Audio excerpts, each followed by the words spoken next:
Hello, my name is Chris. I'm from the Danish broadcast, where I'm a creative director. Been there for 10 years on and off, and also doing a lot of commercial work on the side. It's funny because I've been playing one of Asta's roleplay back in the days when I was a kid. I think I've been a game critic, so I reviewed one of Frank's games. DR bought the Stanford pitching model, so I've been using that. And I've been I don't know about Hans. Well, Hans said he's the kind of guy that comes in late in the process, and I do that a lot too, because as a creative director doing stuff, I've been doing a lot of stuff on TV series in DR. And normally, what happens is that at some point, you hear about the TV series, and somebody asks you, could you do a mobile thing or a website or something for it? And that point is normally, let's say, here, and the TV series will air in a month or two. Let's say here.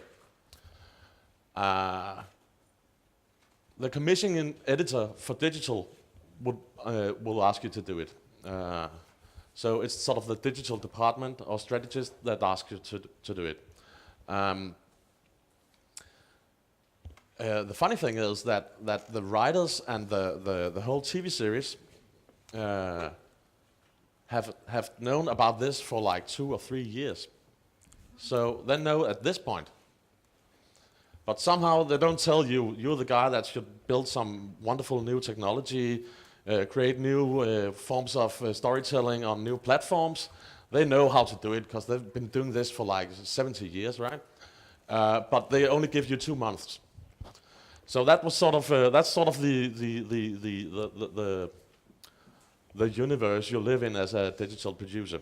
And I'm going to talk a bit about how to sort of get out of that role and earlier into the process and what it does and how to get there. Because when you've been doing this for a couple of times, doing this sort of 2-month run on a project and I think this is sort of proportional with the budget as well. A TV series like Forbrydelsen, I don't know what it's called in Swedish, probably The Killing. Yeah, it's like 100 million for a season. Right. The web page get it's like this, 100,000. I mean, and it's funny that you should do you have a really expensive production, and then to do all the other stuff that should make it really amazing, you get nothing. So when I started out doing that I began wondering, how do I sort of circumvent the production process? How do I get more money? First thing, I started out talking to the producer. Say, hey, I got this great idea. When you sell the DVD things, we can do some of the graphics and so on, blah, blah, blah. And she said, but we already sold the DVD stuff. It's part of our budget up here. That what we expect to earn on the DVD and selling the series to other countries and so on. Then I went, maybe we can sort of make it. We know that normally the series will be sold to Sweden and Germany and so on. Maybe we can do the web page or mobile phone in different languages and sell it, pass that on. Then the producer of the series will say, yeah, but I'm not really interested in that because we already financed. So no, sorry. Then you go to the sales department and says, hey, how about you sell along with the TV series, you sell the web page, and I get funding for creating an even bigger thing. But the thing is, the salespersons, what they are interested in is basically selling the TV series. That's where the money is. You can't really sell web pages. You can give it. Here, take the TV series and have some web or mobile application as well. And they're not sort of, they really don't know how to do it. There's no routine for selling those things. And I was stuck with my 100,000, and I had to make sort of a semi-crappy product, and I didn't want to do that. and I couldn't get them aboard. And then I start thinking, next time, now I know that they've been writing on this for 2 years. What will happen in 2 years from now? And then I started doing what I call the transmedia hobo life, which is where you take sort of the BCC,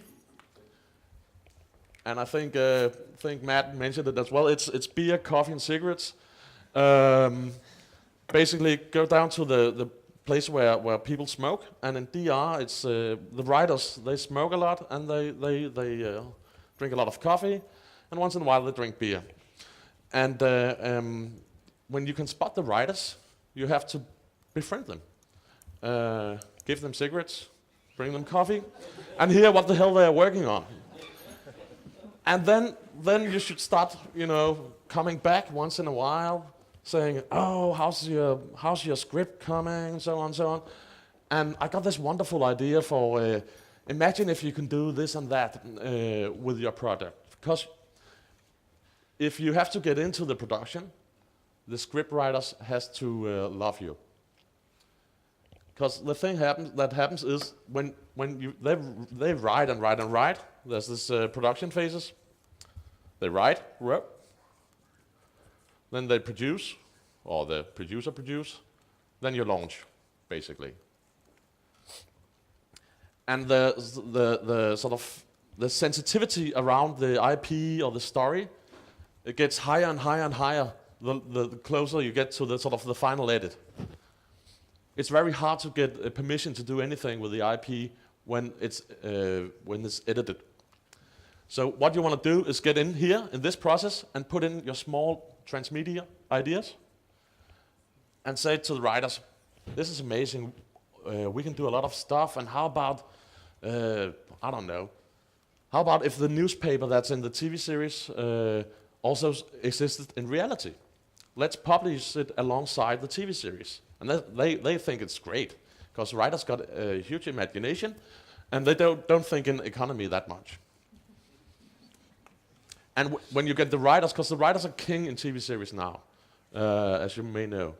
If you get the writers to start talking to the producers about it, instead of this is the web guy or sort of the mobile phone guy, then the producers start to see the light and say, "Yeah, this is a great idea, let's do that." And they start to get it into sort of the production process. Also, a good thing to tell the writer is that, because every writer has to write, they write the Bible and they write the storyline, and there's a lot of things that doesn't work, but could easily be in the universe. But they have to take it out of the story because they got too many plot lines and so on. And what you say is, and that's where the transmedia hobo comes in, that everything you throw out into the garbage bin, I can use. Let me go through your garbage bin. We can create wonderful transmedia productions or stuff with it. And that goes like, "Yeah, we wasted nothing." And so the first thing is, make them happy. Nothing is wasted. So besides, and once in a while you can bum a cigarette off them too, to sort of complete the transmedia hobo lifestyle. But also you get to go through the garbage bin. And there's excellent stuff down there. And furthermore, if you got sort of all their notes, and also, know what's in here, and maybe can pitch ideas into the story, you can do this with a mobile phone, or a journalist will do this and that in your story. And you got them hooked, then of course you got 2 years of preparation before you get to where the money is, which is of course problem number 2. But get into the IP, that's the first thing. The next thing is when they finish the script, they give it to the producer, and normally they're out of it. Then the director comes in, the producer starts producing, they make complex plans of scenes and shots. But if you know that plan, you can be there on set once in a while, and you can get the right footage. You can get the actors out just behind the scenes, and either do behind the scenes, which would be normal, or extra material. because they're already dressed, they're in makeup, they're in high definition makeup, and there's a cameraman, there's a sound guy at the set. They have a coffee break. Maybe if you give them this, they will do it for free. It's much easier. In the old model, I would have to watch the already taped series, do screen grabs off the shot, maybe take some of the marketing material, and I try to mix it together to something that looks like what it is, which is stuff done afterwards. How I'm doing on time? 1 minute. And I think it's this girl called Chrissy Dina from Australia. She got this model that says it's basically what Asta went through. There's sort of the marketing, typical marketing products. It's basically what's done afterwards. It's not thought into the process. We finish the product, ask marketing to come up with something, and what you do is typically the stuff that's sort of doable. Maybe you can get the actors to come back and say something, but it's hard, and they're onto other projects. And so it's only sort of watch this on TV, maybe a little game, nothing fancy.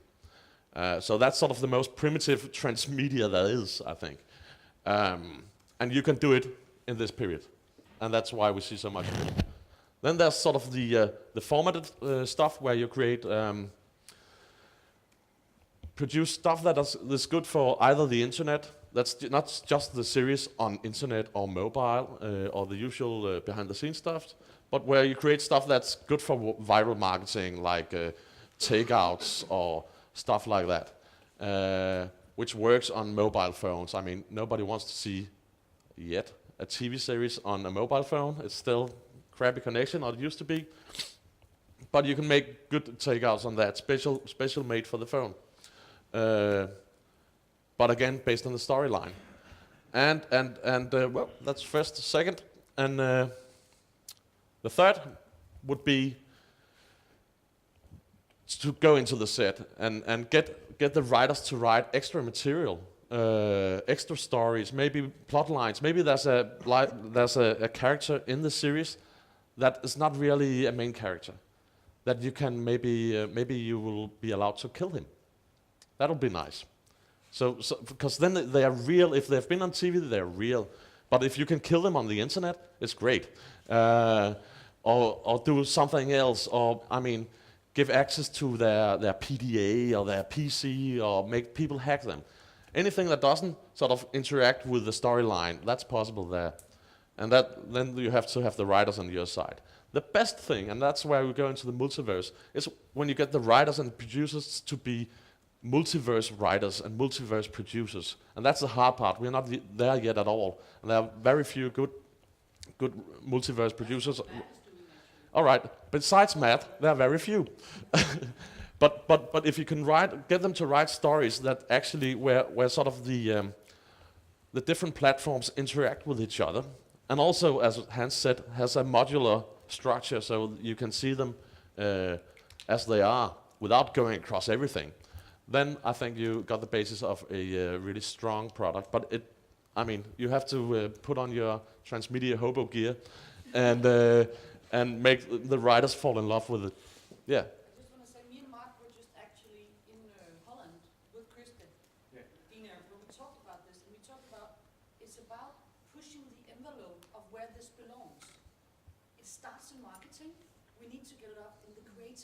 Exactly. And it's actually about the broadcasters and the funders being educated.